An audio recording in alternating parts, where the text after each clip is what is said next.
Kia ora koutou. Now that we're all suitably fed, I think we'll get started. So today I have the pleasure of introducing Dr. Usman Afzali. So I'm sure that many of us here are familiar with Usman, but we're very privileged in the School of Psychology, Speech and Hearing to have Usman as a postdoctoral fellow as well as a lecturer. So Usman is the principal investigator of the Muslim diversity study, which is exploring the social attitudes and values of Muslims in New Zealand. And he has the unenviable goal of trying to collect data from 3,000 Muslims in New Zealand, which I'm sure you'll be talking to us today about some of the trials and tribulations potentially of reaching that lofty goal. So Usman received his PhD here in psychology after Avold Newman. Which you may also touch upon today. Yes. So really looking forward to your talk. Thank you so much, Usman. Thank you so much. Thank you everyone for attending up. Tēnā koutou katoa, welcome, greetings, salam alaikum. There's so many slides, so I'll try to be brief and quick with every slide. I was asked to talk about what do I do, but then I thought more than that, I will talk about why do I do what I do, because I didn't necessarily change my course of study, but my PhD was in cognitive psychology and neuroscience. My postdoc is now in socio-political psychology, which is completely different. So I just wanted to talk about where I started and how that transition happened. And at the end, I will try if I can bring all these themes together somehow. So I will briefly touch on my PhD work and then talk about why the postdoc and what we are doing in that project. I will share some findings from a pilot study that we have conducted. We are looking at enablers and challengers of collecting data from the Muslim community, which is now being followed up by another qualitative project that we just started, but we don't have data on that yet. So I started my study here in 2015. I was very, very interested in cognitive psychology from the get-go for some reason.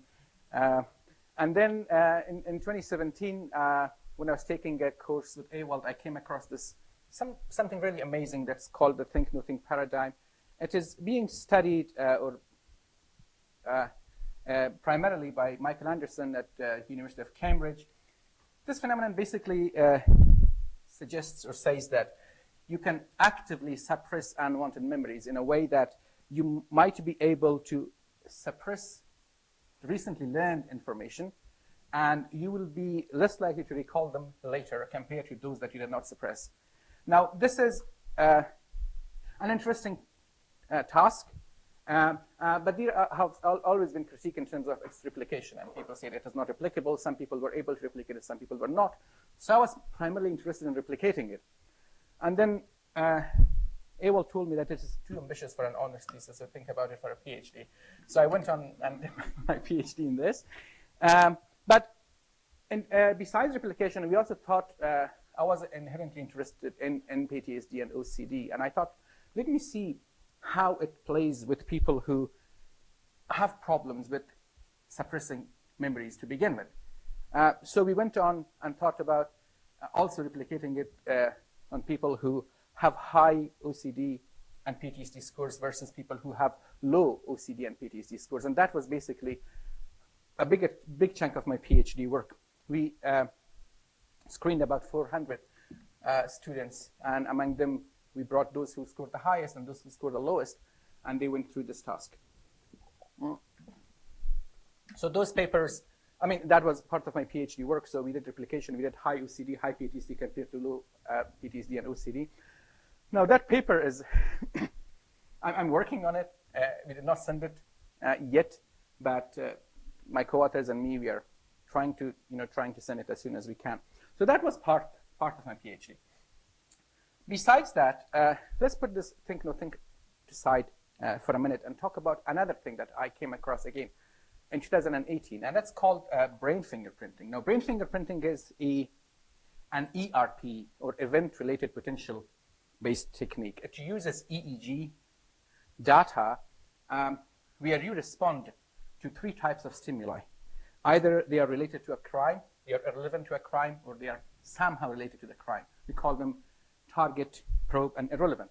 And based on how a person responds to them, we could use EEG signal, ERP signals to decide if this person has stored information about the crime in his or her mind or not. This is called brain fingerprinting in brief. It was introduced by Larry Fowell in the early 90s. And this also suffered from replication because all replications have been done by him. And he says it is 100% accurate. 100% it detects crime, guilty and versus innocent. And I was like, skeptic. I mean, as scientists, we have to be skeptical. You're like, okay, let's replicate this too. So I came across this project in 2018. I joined as an RA. And then we went on, and when we started replicating this, we actually ended up having a replication of this that was published in 2022, where we talk about two studies. One was with real-life criminals, another was with university students. Now, those papers that we're not going to talk about, that could be a different talk. Here we found that it was actually not 100% accurate. There was one false positive, at least in each of these two experiments. We also came across participants who were not able to participate in the task, and we also came across participants who were classified as indeterminate. In other words, the technology was not able to decide whether they were guilty or innocent. We call them information present, information absent. Now, that was one. But besides that, because this kind of became part of a PhD. Now, here's the think, no think link. Because think, no think is an information suppression technique. We thought, let's see if we can use a variant of think, no think against brain fingerprinting, if that could foil. I mean, it is not 100% accurate. It is 90% accurate, at least. See if we can bring that accuracy down by using a variant of this memory suppression technique. Now, that is another paper that we published last year in Applied Cognitive Psychology. Here again, we first replicate brain fingerprinting technology, and we again show that it is not 100% accurate.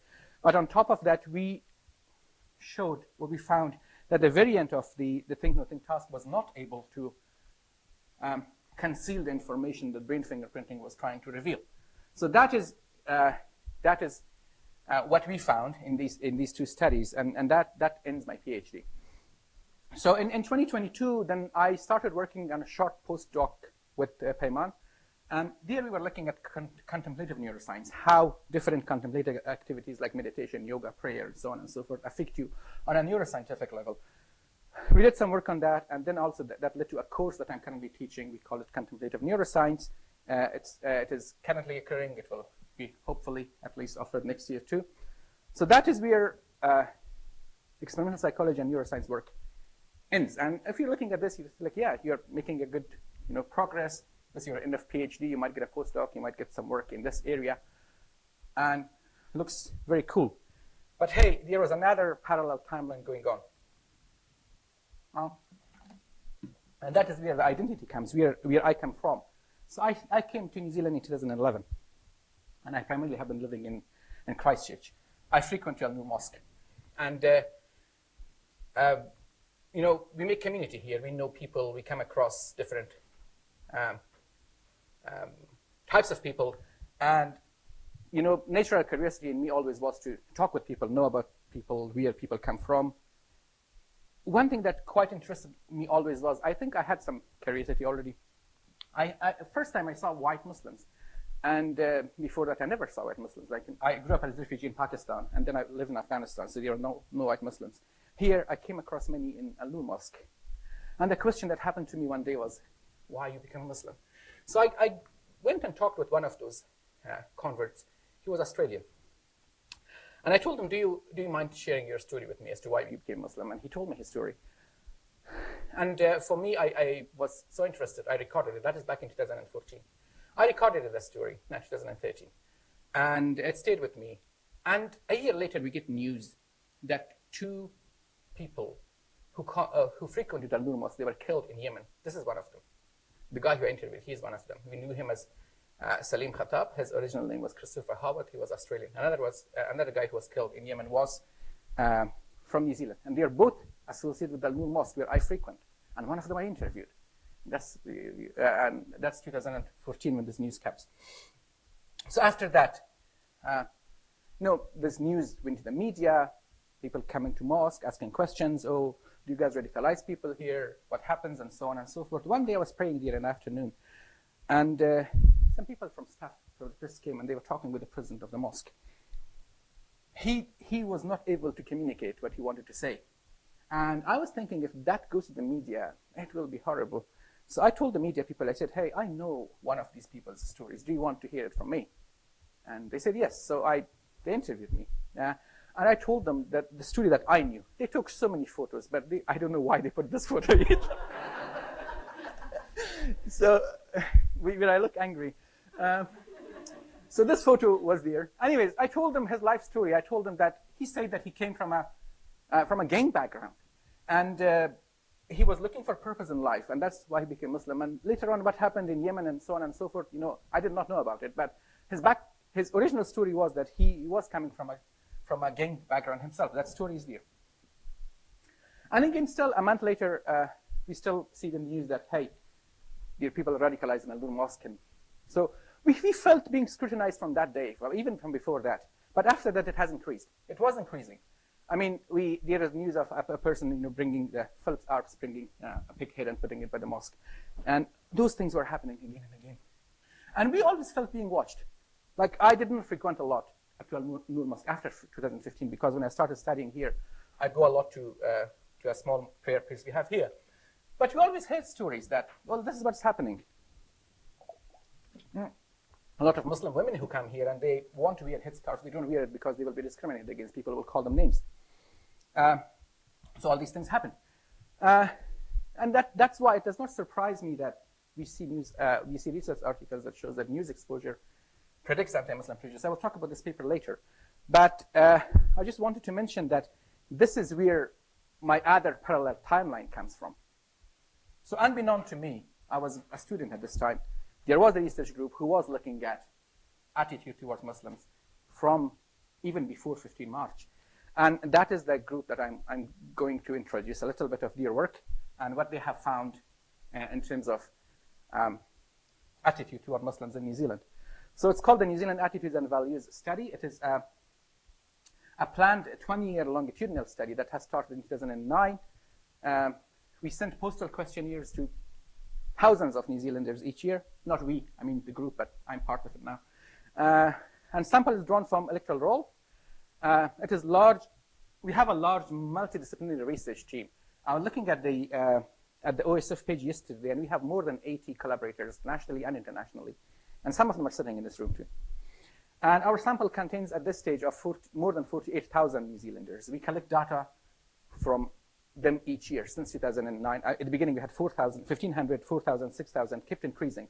But it is panel longitudinal study. That means we are trying to collect data from the same people each year, but we're also adding to them on a yearly basis. So it is an 8-page question. It's too long. And we have content blocks. Some of these content blocks keep changing in a few years. And so, for example, a couple of years ago, we had a question in relation to government's response to COVID-19 and how satisfied you were with that. We don't have that question anymore. In terms of what we look at, in terms of questions in this questionnaire, we look at many things.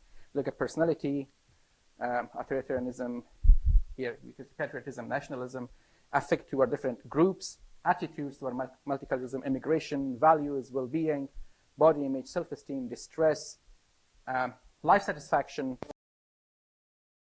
environment, intergroup contact, voting behavior, political psychology, so on and so forth.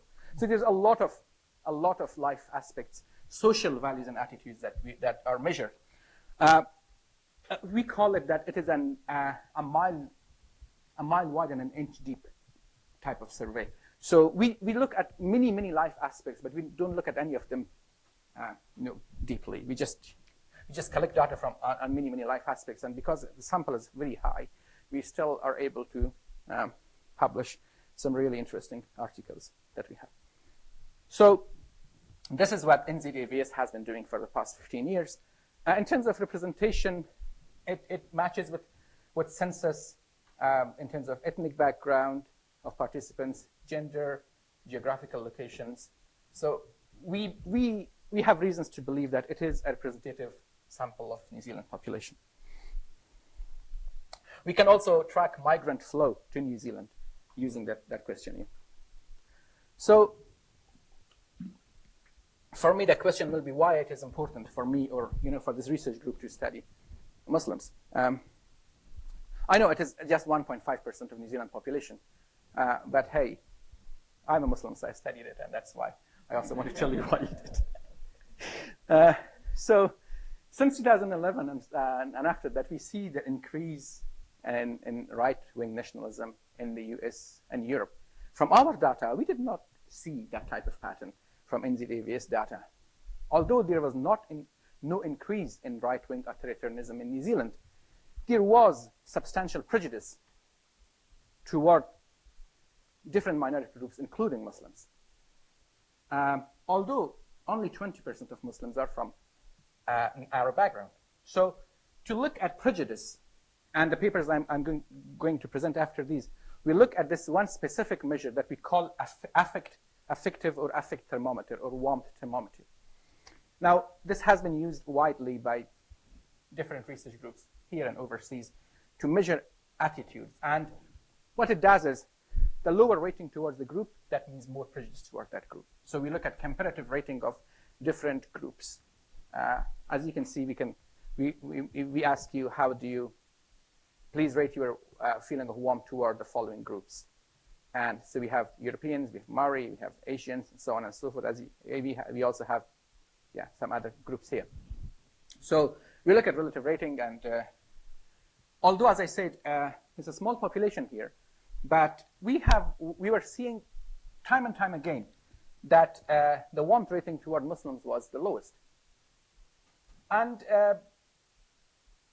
this was despite the fact that Muslim is a religious identity. It's not an ethnic identity. Muslims themselves are very diverse. If we only look at a Noor mosque, we come from at least 50 countries and at least 80 different ethnic backgrounds. That begs the questions as to why, as a person identifies as a religious group, why there's a specific type of attitude towards that person compared to if they don't. And that is why it was interesting for me at least, to tap into this. But also, I think it's the time I say it. I mean, after 15 March attacks, it was also difficult to just sit still and don't do anything. So for me, it was kind of imperative also. I have a friend in Auckland. He finished his PhD in clinical psychology. He told me about a phenomenon which is known as a post-traumatic growth. And he said, sometimes when a trauma happens, people try to overdo after that. And I feel like maybe I was doing that. So anyways, I started working in this area also alongside my PhD for free. So as I said, look, we have a diverse Muslim population in New Zealand. I don't know if it's surprising or not, but 25% of them are born in New Zealand. And only about, 1/4 of them come from the Middle East. In terms of increased population, that is one thing that might be, putting some people on the edge, because the population has been increasing. And in 2018, it was 1.5% of New Zealand population. And I think now, 2023 census, I'm assuming that it will be well above 80,000 now from the visits I had to the cities and what I learned. So this could be one of the factors that, okay, you're increasing. And it's not only in New Zealand. It is projected that by 2060, if the projected growth in population size in the world might be 32% growth, but Muslims will be 70% growth. And also, Pew Research Center forecasts that by 2070, chances are that Muslims will overtake Christianity as a religious group. And we know that places of worship, they drive hidden economies of charity. So that could be one of the reasons as to why, although a small population, there is some sort of lesser warmth towards that group. And we think why, again, in democracies, we should educate people and students and universities about these, because there's freedom of expression, but also freedom of religious belief. Anyways, in terms of another thing that makes me think that as to why, for example, a specific religious group might be not very well liked and they will get lower warmth rating. I'm not saying it as a complaint, just it's just facts. I don't worry about it. Yes, I hope I don't come across like that. So from NZDVS data, we have some measures of religiosity. For example, how important religion is to you in your life. As you can see, Muslims score high here. Identifying as a spiritual person. Do you think religion is good, something good in life? Yes. Again, we rate high here. In terms of religious beliefs, belief in God is high. Again, in Muslims, it's about 90%. Some form of spiritual life force. This is more of a Christian belief. So as you can see, there is less belief of that in Muslim community. Mind you that these responses are only, that is one of the limitations, that inherent limitations of NZDVS, that we only had 70 Muslims in the 48 or 49,000. So this is based on those data. We don't have my current data yet. So in the past, that's what we have found. Although we have only had 70 Muslims, this is data that we could get from that. In terms of religious actions, we see that attending of church or place of worship in Muslims, it is mosque. That's high in last month. Reading religious scripture, or in Muslims, that's Quran. That's again last week. That's high in Muslims. And praying, like a lot of Muslims that we know and came across, we regularly pray. So that frequency of praying is higher. And I think this could be another reason, because when you come here as a specific religious group, you might be very diverse. You might be coming from different countries. You might be even born here. But if you're coming with a different lifestyle, with a different attitude, you look different, you wear different types of clothes, you have a different attitude towards, religion in that terms. You practice religion. You have your mosques. You have your community centers. We had an Eid festival a month ago, and we had one last year and the year before that. So all these, you're bringing a new culture here. And that could be one of the reasons that, oh, wow, you're here to attack our culture. And that's why, could be one of the perceptions that, okay, we don't like you because you're trying to change the way of life here. That does not represent the majority, of course. But that could be one of the reasons that drives prejudice.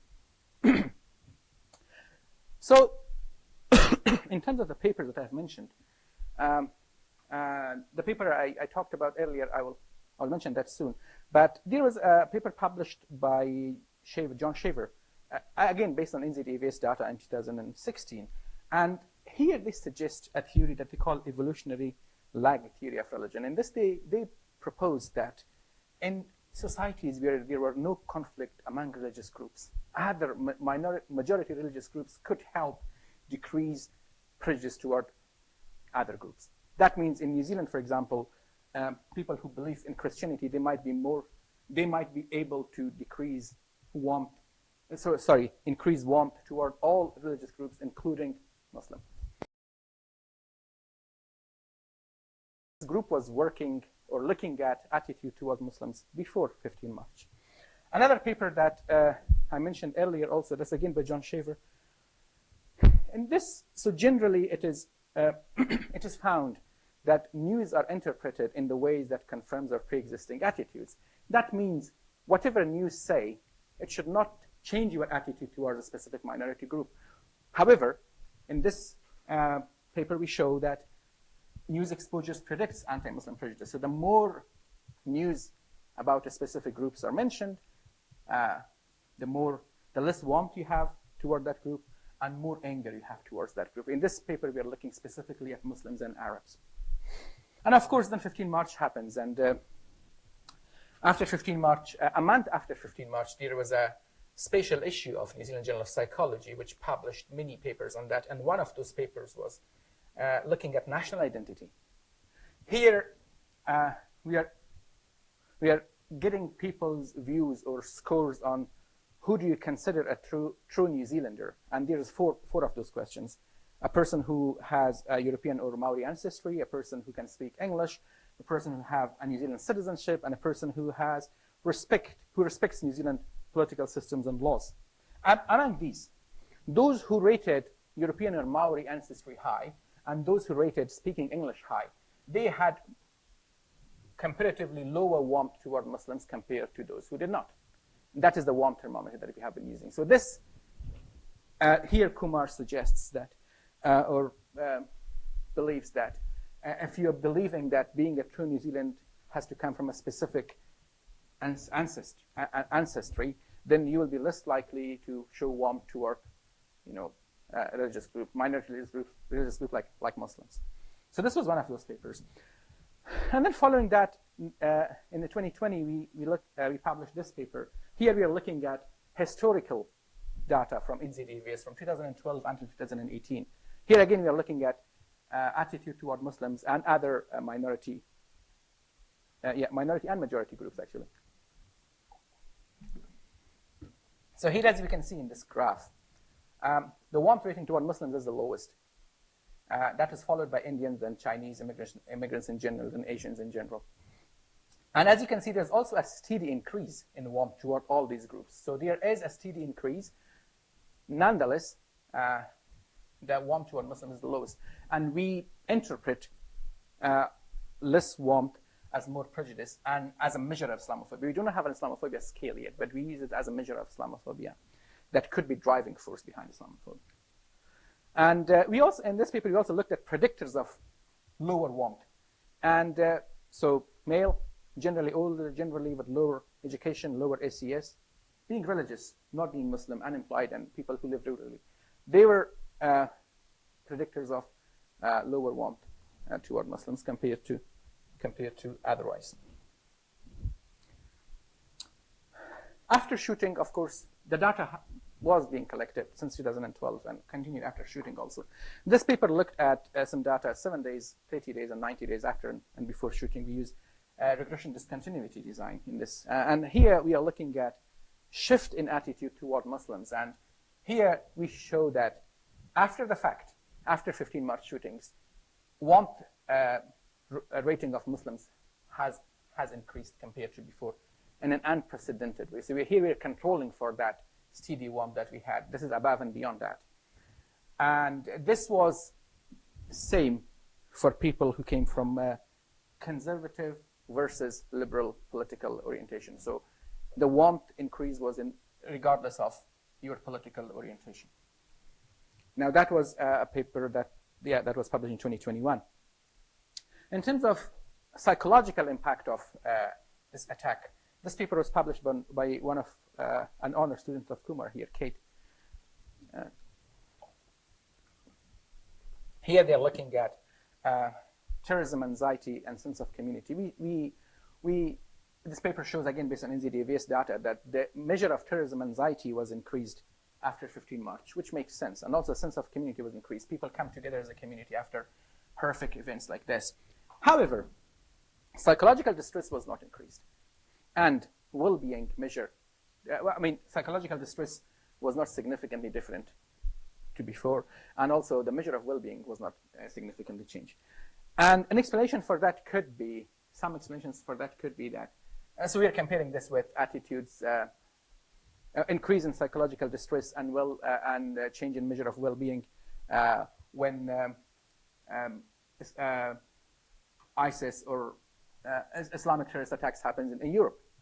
And an explanation for that could be that in those attacks, they were done against mainstream organizations who were kind of part of the community and everyone knew them, and they were like mainstream majority group, and that is being attacked. Here it is a minority group.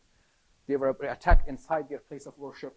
And because it's only 1.5% of New Zealand population, it's unlikely that everyone who participates in NZDVS, they had come across a Muslim. So it was not surprising. Theoretically, this could be also interpreted as a response. An increase in warmth could be interpreted as a response of sympathy, not empathy. But that's, again, theoretical. So this is one of those papers that we published in 2022. Following that, last year we published this paper that looks at causal effects of this shooting. Here we are borrowing a framework called potential outcomes framework. That's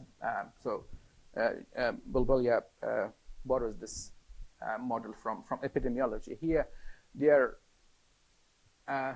trying to project the rate of warmth toward Muslims based on some demographic variables if the shooting had not happened. And then they compare that with the rate, the real rate that we had after shooting. So that is one comparison we do, but we also do what we call negative controls. We are looking at change in attitude or warmth rating towards other groups, which will not necessarily be affected by shooting. For example, attitude towards overweight, attitude towards elderly, attitudes towards who go through psychological disorders. So we found that the attacks initially boosted Muslim acceptance, and the magnitude of acceptance was similar across political spectra. No changes were observed in negative controls, but also we kind of gained 2 to 3 year effects as a result of this, and if the shooting hadn't happened. So if we look at that 2020 graphs that I showed you earlier, if we compare that with this one, there's this increase. And because we are doing causal modeling, we are suggesting here that shooting caused increase of warmth toward Muslims. So although this attacker wanted to divide the society, make it difficult, in fact, that had a backfire. One explanation could also be that people who actually have those types of attitudes, they might cease to participate in NZDVS. That could be one of those explanations, but again, there are limitations of observation research. So where I come from, this is how I see it. I mean, I feel like that has been changing, or that has changed as a result of shooting. And I'm optimistic by nature, so it's good to be optimistic than worried. So this is the work that had happened, which I kind of was part of as a co-author. And as you can see, since the beginning of my PhD until last year, I was working in these publications as a co-author. What I figured in these papers, or what was lacking in these, was we had only had 70 Muslims in 48,000.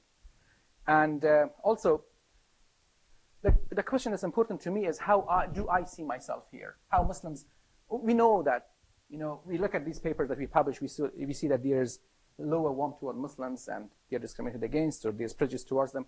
But do Muslims see that too or not? That's a question that I want to ask. Self-perception. We also, resilience. That is one of the very important points that interests me, because after 15 March, one day I was sitting with Julia in her office, and Roger Mulder, he's a psychiatrist, he came and he asked me the same question. He said, why do you think Muslims are more resilient? I see them, but what do you think is the reason? And I was like, I don't know, it's a good research question, let's find out. So that's one other thing that we want to look at. But we also, government says that, we did a lot after 15 March, but we want to see if the level of satisfaction has changed, or if there is a good level of satisfaction towards government in general, and also maybe aftermath of shootings. So these were the things that were missing, or I could see that were missing in NZDVS. I wanted to look at these further, and that is how the Muslim diversity study came. So this was, we got some grant from Templeton Religion Trust, and basically what we do is we are using the same NZDVS questionnaire, but we are targeting Muslim community. We are actively trying to bring more participants from the Muslim community. And as I said, and yeah, we're ambitious. We want to collect data from 3,000 participants. Yeah, no one wants to envy that. My focus is primarily on flourishing, human flourishing, well-being, resilience, life satisfaction, meaning-making. We look at diversity, we look at perceived discrimination, but also importantly, we look at similarity and differences with other faith groups. Now, these are the points that I'm focusing on. But as you noticed, we have many other measures also. So there's a lot of other data that anyone who wants to collaborate could use. So we welcome collaborations. What we exactly do, 6 cities, 3,000 data points or data sets. And of course, we want to publish that. With this project, we also want to facilitate research opportunities for the Muslim community, because Muslim community is also underrepresented in science publications. We don't have a lot of academics in the community. So this could be a pathway, publish with us, and then they become interested in research, if they want to take research pathways. And as a overall goal is to bring Muslim community closer to science, because I perceive that that is something that's lacking in the community. But also based on what we find, we will be able to give our findings back to the community so they can use them to advocate for the rights if need be. So we have recruited research assistants in 6 cities: Auckland, Hamilton, Palmerston North, Wellington, here, and Dunedin. At a stage, I had 28 research assistants. Currently, we only have 20. So they are collecting data since October, and it will continue until August. We are so far behind the 3,000. I'm not going to tell you how many we have received so far. Put that aside. But we're trying. We're trying. We consulted and sought advice from Muslim community and religious leadership. So we actively work with the community organizations, with the mosques. I have delivered many talks in different cities. I'm delivering a talk here now, but I went to Auckland, I went to Hamilton, I had a talk in Wellington. So I'll either have talks in mosques or at university. We invite people, I go to a mosque and they give me a chance to talk in a weekend when they have their programs. So we are trying to actively advocate and call on people to come and participate and tell them what the benefits of participating in research are. So yeah, associations, charitable foundations, community elders. And we also aim to share our findings back with them. So when the wave 1 finishes, which is end of August, we will hopefully try to analyze some of these data in November, December, and present it again in January, February in these 6 cities. And we hope that with that, participation will increase further in the second wave. So we're going to collect data in 3 years, this year, next year, and the year after that. It still will be longitudinal. And of course, we will share our findings in different ways. We'll have brief reports, infographics, publications. We also are aiming to give some government seminars and, again, help with advocacy. When we talk with the community, we tell them that these are the benefits to you. So, no. We look at, we can pinpoint your problems, we can find nuances, we will present you in science, there could be means for advocacy. We are training researchers in the field who will hopefully help advance careers of our researchers and collaborators by means of publishing, but also collaborating with us. Some of them are becoming students here and other institutions. And yeah, we will also be able to look at different life aspects of Muslims in New Zealand. Now, challenges. How easy it is to collect data. Okay, it is really difficult, and so far we pinpointed, so since beginning of 2022, I have been talking with the community and finding out who will participate, who will not, and why. And since our sampling was not going very well, we decided to make this to a study. But for the pilot that we have done so far, the first thing is trust of institutions. If you receive a questionnaire in your mailbox, and it's from Chris Sibley, University of Auckland, you don't know him, why would you participate in that? What is the reason for you to participate in that? So that's the first thing. Privacy. When you get my data, how do you use that? Why do you want to ask me about my life satisfaction with, in different shapes and forms? So that's another thing that people are afraid, and they don't want their privacy to be, especially if you're coming from a country where there were dictatorships, and you're coming from somewhere like that. People are afraid. The current political climate, like what is happening in the Middle East, that is really affecting us in many different ways. In fact, I have research assistants who have families in Palestine, and they are going through tough times. They call me and they say, hey, this week I cannot work because my cousin died yesterday. So it is that prevalent. I have 4 research assistants who belong to that part of the world. And general attitude toward research after that in the community. Like I have been in places where people told me, you're very insensitive. Look at what's happening and you're just focusing on research. That is a big challenge that we currently have. Where you come from, which country you come from, that really has an effect. If you're coming from Afghanistan or North Africa, you're less likely to participate in research compared to if you're coming from India or Pakistan. We are trying to find out why. Education level really matters. Those who are educated, we are more likely to participate. And those female are actually more likely to participate that we have found so far compared to male. There are generational differences. First generation immigrants are less likely to participate because they are more focused on settling here, making a life, so on and so forth. Research comes secondary to them. Those who grew up here, those who go to university here, who study here, who know the value of research, they are more likely to participate. Language barrier is one of the biggest problems, and the questionnaire is in English. Initially, we decided to translate it to 7 languages, but then we decided against it because that opens a huge can of worms in terms of methodological problems, because we talked with another group, an Otago group, who have translated it, and with that, the meaning is not conveyed the same way, and so we decided against it for now, at least. That's another problem. It is very lengthy. For those who can fluently understand and speak English, it takes more than 45 minutes. So yes, that is one thing that everyone tells me, and I said, I cannot shorten it. That is how it is. Live with it. I don't know. What we have found helpful is community engagement. The more we go and talk with people, the more likely they become to participate. Many people who are extremely skeptical, I tell them, just give me a call, Zoom, or I just drive and go and see them. When I explain to them, yeah, I will participate. But they are extremely skeptical. They can be extremely skeptical. One of the reasons for that is many people told me that everyone comes, collects data, does not come back to us and tell us what they found. So what's the point of it? If you just come, collect data, go back, I don't know what you did with it. Why would I help? So we are trying to convince people that we will not do that. We also found that just general announcement via social media, that doesn't help.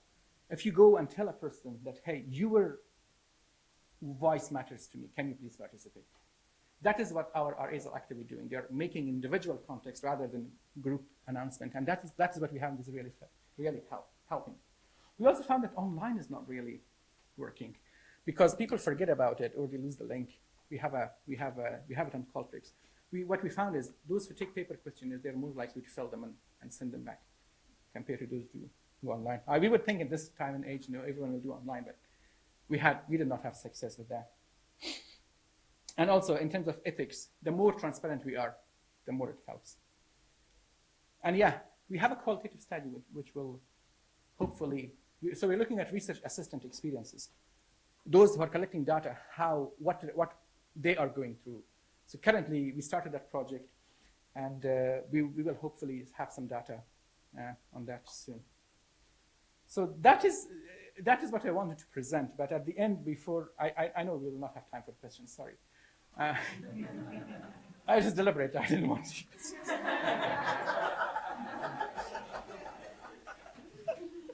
So I thought I will merge my research stream just to ensure myself that I did not deviate too much from what I used to do during my PhD. So these are the 4 things generally that I worked in. I work in cognitive psychology and neuroscience. I currently work in sociopolitical psychology. I'm interested in looking at flourishing and well-being. So all these research streams still continue. In cognitive psychology, I had the privilege of co-supervising many students in MSc and also honor students with AWOLT. So that research still continues. We currently have students in this who are collecting data with the Think No Think, and they are doing different types of experiments with that. Currently, we are also working in international collaboration. Kendall is working with us on that. She's also a current PhD student. So we are doing a multi-site registered replication of Think No Think effect to see if it really is replicable or not by different labs in the world. So that is one thing. In terms of neuroscience, forensic neuroscience, I have an idea in terms of how to improve the brain fingerprinting system. I'm writing a paper where I'm trying to propose that new neuroscience techniques like microstates, amplitude differences, and also blink URPs that might help us make that technology more robust. We don't have money to do that. I applied for an MB grant. It did not go through. So, yeah. So that we want to do it, but we don't have money. In terms of contemplative neuroscience, I'm teaching a course on that, and also we have a research student who is still collecting data on resting state EEG in different meditation, contemplative states, and she wants to see how different it is in terms of your resting EEG microstates, what we call them. And yes, we have a PhD student who are working in Think No Think and neuroscience together. That's Kendall. co-supervised by, I'm co-supervisor, it's supervised by AWOL primarily. We also are currently collecting data on, we are doing another specifically looking at Islamophobia measure. And I have an honor student who's looking at that. So here we are looking at a new measure that we added in the past 2 years, the measure of Islamophobia. We compare that with the warmth thermometer to see how different ratings are in these two, and whether the warmth that we have measured in the past does it correlate strongly, negatively strongly with the Islamophobia scale or not. And yes, this is my ambition. This is what I want to do. This needs money, yeah. I have a framework in development where I want to study the social cognitive neuroscience of human flourishing and well-being. This is something I want to study. I want to look at how human flourishing works, socially, what are the social effects of that, what are the cognitive effects of human flourishing and well-being, and what are the neuroscientific markers of that. And I'm hoping with working in this type of area, that will bring everything that I have done so far together, and I will still, be not considered as a person who is a master of no trades and jack of all. Because I think that's what I have become. Because everyone asks me, what is your area of research? I said this, but you are doing that too. So I'm lacking that, and I don't consider myself as a what they call it, multi something. I'm not doing that. So I'm just trying to bring all this together, but it's really difficult to bring this together, considering, background in one field and now doing work in another area. But that's what I wanted to end with. So I want to really acknowledge my core team of Muslim diversity study, Joe, Chris, Kumar, Arif, my supervisors who I'm currently actively working with, and collaborators, my teams in different cities, my media team, admin, and collaborators. And thank you so much. So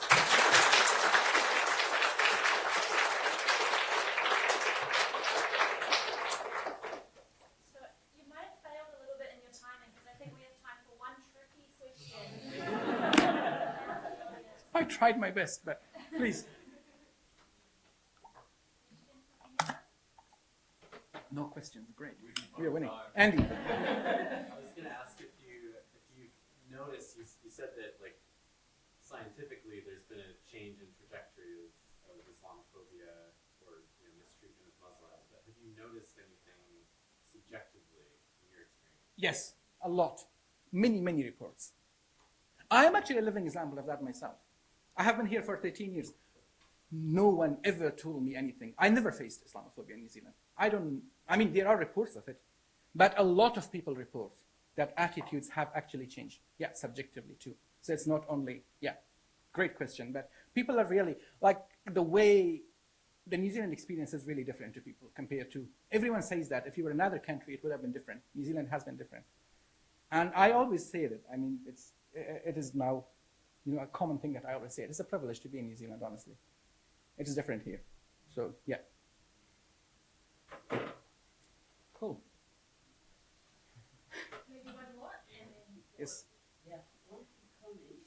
Thank you for that nice presentation showing your connection of your research from where it began to where it's really heading. There's one consideration that how we really make this assessment. In the midst of all these factors that you have highlighted, as part of who's contributing to or giving people view about prejudice towards Muslims, one important factor that you mentioned one of these is about the news media. Mm. Yeah, it's an important thing because a lot of things preach education in different forms. Yeah. And then another layer that we have is still look at it on the level of student execution. Yeah, a lot of other things. Absolutely. As I said, with NZDVS, there are a lot of different measures. And humanly, it is not possible for me to focus on many of them. Because of my personal interest, I focused on flourishing, resilience, and experience of, self-perception of prejudice. But there could be a lot of other measures that one could In fact, you could help us with that, or anyone could collaborate. Yeah, thank you so much. That's amazing.